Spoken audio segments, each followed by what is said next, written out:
சங்க புதிய நிர்வாகிகள் பதவியேற்பு தொடர்பான கூடுதல் விவரங்களை நமது செய்தியாளர் கணேஷிடம் கேட்கலாம். கணேஷ், புதிய நிர்வாகிகள் எப்போது பதவியேற்கிறாங்க?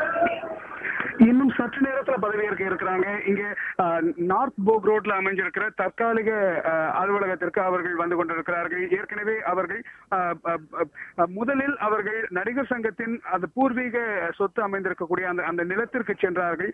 அந்த நிலத்திலே இடிக்கப்பட்ட பழைய கட்டடம் அமைந்திருந்த பகுதிக்கு சென்று அந்த இடத்திலே நின்று அவர்கள் தங்களுடைய முன்னாள் மற்றும் மூத்த நிர்வாகிகளின் ஆசி பெற்று அங்கிருந்து அவர்கள் இந்த அலுவலக கட்டடத்தின் சாவியை பெற்றுக்கொண்டு இங்கே தற்போது வந்து கொண்டிருக்கிறாங்க.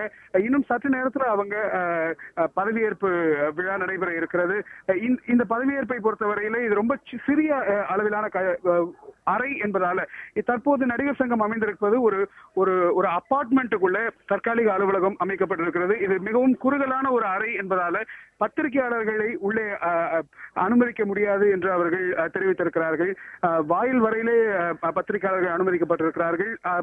அவர்கள் நம்மை கடந்து உள்ளே சென்று பதவியேற்ற பிறகு இங்கு வந்து செய்தியாளர்களை சந்திப்பதாகவும் கூறியிருக்கிறார்கள். குறிப்பாக இந்த பதவியேற்புல யார் யாரெல்லாம் கலந்துக்கிறாங்க? வெற்றி பெற்றிருக்கக்கூடிய 5 பதவிகளுக்கு மொத்தம் 29 நிர்வாகிகளுக்கான தேர்தல் தான் நேற்றைக்கு நடந்தது.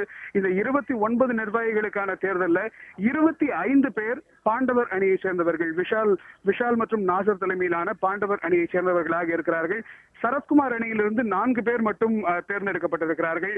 அந்த 4 பேர் யாருன்னு பார்த்தோம்னா நடிகை நளினி, அதே போல நடிகர் ராம்கி உள்ளிட்ட 4 பேர் சரத்குமார் அணியிலிருந்தும், எஞ்சிய 25 பதவிகள் தலைவர் பதவிக்கு நாசர், பொதுச் செயலாளர் பதவிக்கு விஷால், துணைத் தலைவர்கள் பதவிக்கு பொன்வண்ணன், கருணாஸ், அதே போல பொருளாளர் பதவிக்கு கார்த்தி மற்றும் 20 செயற்குழு உறுப்பினர்கள் என்று 25 பேர் விஷால் தலைமையிலான அணியிலிருந்து பாண்டவர் அணியிலிருந்து தேர்ந்தெடுக்கப்பட்டிருக்கிறார்கள். அந்த 25 பேரும் தற்போது இங்கே வந்து கொண்டிருக்கிறார்கள். நடிகர் விஷால் மற்றும் கார்த்தி தற்போது இங்கே வந்திருக்கிறார்கள். அதன் காட்சிகளை நாம் நேரலையில் பார்த்துக் கொண்டிருக்கலாம். இன்னும் சற்று நேரத்தில் இந்த 25 பேரும் இந்த கட்டடத்திற்குள் செல்கிறார்கள். அதே போல சரத்குமார் அணியிலிருந்து தேர்ந்தெடுக்கப்பட்டிருக்கும் 4 செயற்குழு உறுப்பினர்கள் என்ன செய்ய போகிறார்கள், எப்போது பதவியேற்க போகிறார்கள் என்பது குறித்த விவரங்களை எல்லாம் 4:30 மணிக்கு சென்னையில் உள்ள ஒரு தனியார் ஹோட்டலில் செய்தியாளர்களை சந்தித்து விவரிக்க இருக்கிறார் சரத்குமார் அவர்கள். பொறுப்பேற்றதும் அவர்களுடைய முதல் நடவடிக்கை என்னவாக இருக்கும்? அது பற்றி நாம் தலைவராக தேர்ந்தெடுக்கப்பட்டிருக்கும் நாசர் மற்றும் பொதுச் செயலாளராக தேர்ந்தெடுக்கப்பட்டிருக்கும் விஷால் ஆகியோரிடம் கேட்டோம். விஷால் என்ன சொல்றாரு அப்படின்னா, நேற்றைக்கு நடந்த தேர்தலில் நாங்க பார்த்தது நிறைய மூத்த நடிகர்கள் வீல் சேர்ல எல்லாம் வந்து வாக்களிச்சாங்க. ஆனா நிறைய பேர் பத்தின விவரங்கள் சரிவர இல்லை. முதல்ல நடிகர் சங்கத்துல எத்தனை மூத்த உறுப்பினர்கள் இருக்கிறாங்க, மற்றபடி எத்தனை உறுப்பினர்கள் இருக்கிறார்கள், அவர்களுடைய முகவரி என்ன, அவர்களுடைய புகைப்படம், தொலைபேசி எண் உள்ளிட்ட சாதாரண அடிப்படை தகவல்கள் கூட சரியாக இல்லை. அந்த டேட்டா பேஸை கலெக்ட் பண்றதுதான் தங்களுடைய முதல் பணி அப்படின்னு சொல்லி விஷால் சொல்லியிருக்கிறார். அதே போல நாசர் அவர்களை பொறுத்த வரைக்கும் நாடக நடிகர்களின் மேம்பாட்டுக்கான திட்டங்களை உடனடியாக கொண்டு வர இருக்கிறோம். நாடக நடிகர்கள் சினிமா நடிகர்களை போன்ற சமநிலையை எட்டுவதற்கான நடவடிக்கைகளை முதல்ல பண்ண இருக்கோம். அவங்களுக்கான வேலை வாய்ப்புகள், அவர்களுடைய திறன் மேம்பாடு போன்ற விஷயங்களை தான் முதல்ல நாங்க செய்ய இருக்கோம் என்று நாசர் சொல்லியிருக்கிறார். ஆக நடிகர் சங்கத்திற்கான முறையான ஒரு தகவல் திரட்டல் மற்றும் நாடக நடிகர்களுக்கான நலத்திட்டங்கள் தான் முதல் நடவடிக்கையாக இருக்கும் என்று சொல்லப்பட்டிருக்கிறது.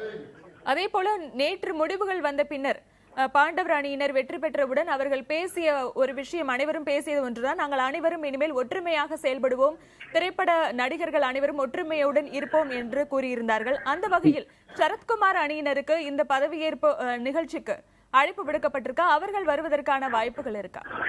தற்போது அதற்கான வாய்ப்புகள் இல்லை. அதனாலதான் 4:30 மணிக்கு சரத்குமார் அவர்கள் தனியாக பத்திரிகையாளர்களை சந்திப்பதற்கான ஒரு கூட்டத்தை ஏற்பாடு செய்திருக்கிறார்.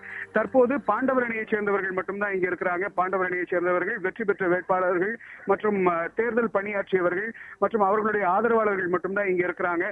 சரத்குமார் அணியினர் என்ன செய்ய போகிறார்கள், அந்த 4 பதவிகளை பெற்றிருக்கும் அந்த செயற்குழு உறுப்பினர்கள் என்ன செய்ய போகிறார்கள், எப்போது பதவியேற்க போகிறார்கள் என்பது குறித்த விவரங்கள் எல்லாம் 4:30 மணிக்கு சரத்குமாரே நேரடியாக விவரிக்க இருக்கிறார். அது மட்டும் இல்ல, விஷால் தரப்பை, நாசர் தரப்பை பொறுத்த வரைக்கும் நாசர் அவர்கள் என்ன சொல்லியிருக்கிறார் அப்படின்னா, புதிய தலைமுறையிலிருந்து நாம் அவர்கிட்ட ஒரு கேள்வி எழுப்பினோம். என்னன்னா, நீங்க சரத்குமார் அணியோடு இணைந்து செயலாற்றுவீர்களா? ஏன்னா வந்து ஏற்கனவே சரத்குமார் சொல்லியிருக்கிறார், எஸ்பிஐ சினிமாஸுடனான ஒப்பந்தத்தை ரத்து செய்வதற்கு என்னிடம் உதவி கேட்டால் அதற்கு கூட நான் எஸ்பிஐ சினிமாஸோடு பேச்சுவார்த்தை நடத்த தயாராக இருக்கிறேன் என்று நேற்றைக்கு சொல்லியிருந்தார். அது பற்றி எல்லாம் சொல்லி நீங்கள் சரத்குமார் அவர்களிடம் பேசுவீர்களா, அவர்களுடைய உதவியை நாடுவீர்களா என்று கேட்டதற்கு நாசர் வெளிப்படையாக ஒரு பதிலை சொன்னார். என்னன்னா, 9 ஆண்டுகளாக பதவியில் இருந்தவர் அவர், நீண்ட காலமாக நிர்வாகத்தை கவனித்து வந்தவர்கள், அவர்களை உடனடியாக அப்படி புறந்தள்ளிவிட முடியாது, அது முறையும் அல்ல, அது அழகல்ல. அவர்களோடு இணைந்துதான் நாங்கள் செயலாற்ற போகிறோம். ஏன்னா அவங்க கிட்ட இருந்து நாங்க நிர்வாகத்துல கத்துக்க வேண்டிய விஷயங்கள் நிறைய இருக்குது. சோ முதல்ல அவங்களோட கலந்து அவங்களோட இணைந்துதான் நாங்க செயலாற்ற இருக்கிறோம் என்று நாசர் சொல்லியிருக்கிறார். சரி, இப்போ இந்த நடிகர் சங்க கட்டட பிரச்சனையில புதிய நிர்வாகிகளுடைய முதற்கட்ட நகர்வு என்னவா இருக்கும்? புதிய நிர்வாகிகளை பொறுத்த வரைக்கும் அவங்க தற்போது பதவியேற்றவுடன் அவர்களுக்கான முதல் கூட்டம் இங்கு நடைபெற இருக்கிறது. அவர்களுக்குள், அதாவது பாண்டவர் அணியில் இருந்து தேர்ந்தெடுக்கப்பட்டிருக்கின்ற அந்த 25 நபர்களுக்கான ஒரு தனியான ஒரு சிறப்பு கூட்டம் தற்போது இங்கு அவர்கள் பதவியேற்றவுடன் நடைபெற இருக்கிறது. அந்த கூட்டத்தில் அவர்கள் நாம என்னெல்லாம் செய்யணும் அப்படிங்கறத பத்தி பேச இருக்கிறார்கள். ஏன்னா அவங்க அணியை பொறுத்த வரைக்கும் நாடக நடிகர்கள் 9 பேர் போட்டியிட்டு இருந்தார்கள். அதே போல மற்றவர்கள் நாடகங்களிலும் நடித்துக் கொண்டு சினிமாவிலும் இருப்பவர்களாக இருக்கிறார்கள். மிக முக்கியமாக தலைவர் பதவிக்கு தேர்ந்தெடுக்கப்பட்டிருக்கும் நாசரே தற்போது வரையில் மேடை நாடகங்களிலும் சுறுசுறுப்பாக இயங்கிக் கொண்டிருக்கக்கூடிய ஒருவராகத்தான் இருக்கிறார். அதனாலதான் அவங்களுடைய முதல் நடவடிக்கையே நாடக நடிகர்கள் நலன் சார்ந்த விஷயமாக இருக்கிறது என்று சொல்லி இருக்கிறார். அதைத்தான் செய்வோம் என்று சொல்லியிருக்கிறார். ஆனால் என்ன செய்ய போகிறார்கள் அப்படிங்கறத அவங்க தான் சொல்லணும். அந்த கூட்டம் முடிந்த பிறகு அவர்கள் தான் சொல்ல இருக்கிறார்கள். ஆனால் முதல் நடவடிக்கை நாடக நடிகர்கள் நலன் சார்ந்தது. என்ன நடவடிக்கை என்பது இன்னும் சற்று நேரத்தில் தெரியவரும்.